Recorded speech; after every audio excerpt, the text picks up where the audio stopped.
Hello, Python enthusiasts. Welcome to another exciting Real Python challenge. Today, we're going to solve a problem that you might encounter in real-world applications, password verification.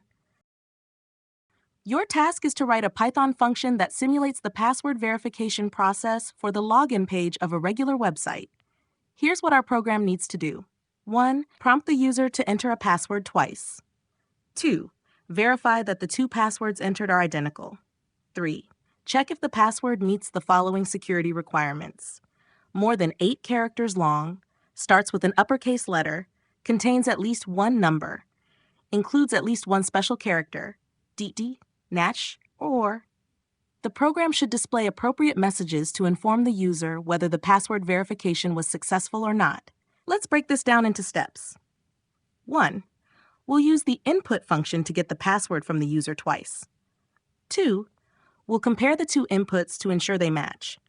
3. We'll use string methods and conditional statements to check the password against our security requirements. 4. Finally, we'll provide feedback to the user based on the verification results. Now let's look at what we expect our program to output. I'll describe an example scenario. 1. The program prompts the user to enter a password. 2. The user types password and presses enter. 3. The program then asks the user to re-enter the password. 4. The user types password again and presses enter. 5. The program displays the message, "Password verification failed. Your password does not meet the security requirements." This output tells us that while the user successfully entered the same password twice, it didn't meet our security criteria. Remember, our password needs to be longer than 8 characters. Start with an uppercase letter and include at least one number and one special character. Now try to solve it on your own. Let's break down the source code for this exercise. 1.